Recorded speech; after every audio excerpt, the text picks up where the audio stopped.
The mid-infrared instrument, or MIRI, on the James Webb Space Telescope is unique in a number of ways. First of all, it looks at a different part of the electromagnetic spectrum than the other instruments do. It looks at mid-infrared frequencies. Second of all, it takes both pictures and spectra. To find out more about the MIRI, we have with us the European principal investigator, Gillian Wright. Gillian, it looks at the mid-infrared range of frequencies. What is mid-infrared? Mid-infrared means we look at longer wavelengths compared to what the other instruments do, which is described as near-infrared. It's better at looking through dust. It's also more sensitive to different colors of objects.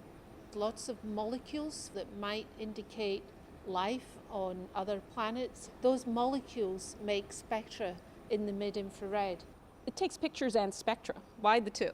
Yes, because to do our science, we want to be able to take both pictures and spectra. So I suppose in an ideal world, we'd have had two mid-infrared instruments on JWST, but there wasn't space, so we built it into just one instrument that does both things. And I understand we have a real, honest-to-goodness MIRI right here at Rutherford Appleton Laboratory, right? Yes, we're all really excited because we've just finished putting the flight model of the instrument together and we're about to start testing. So Gillian, this is the MIRI, huh? Yes, this is the MIRI. This is the flight instrument, so we need to be very careful. MIRI deliberately has a very modular design so that each module, for example, this box here, can be built and tested by itself before we build it into the rest of the instrument. Did you build these modules all here? No, we had different modules built in different parts of Europe, because that way we could use the skills of a lot of different institutes, all of which have very specialist knowledge about certain areas of how to do instruments, and we could bring it all together to create the MIRI. But the MIRI is both a spectrometer and an imager. Yes, that's right. So the spectrometer in this, when it's this way around, the spectrometer sits on the top, but we can turn the instrument over so we can take a look at the imager.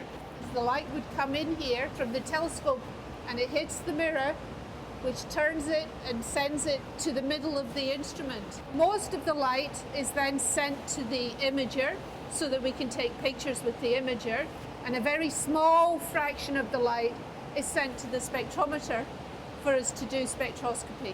Gillian, thanks so much for showing us your MIRI. You're very welcome.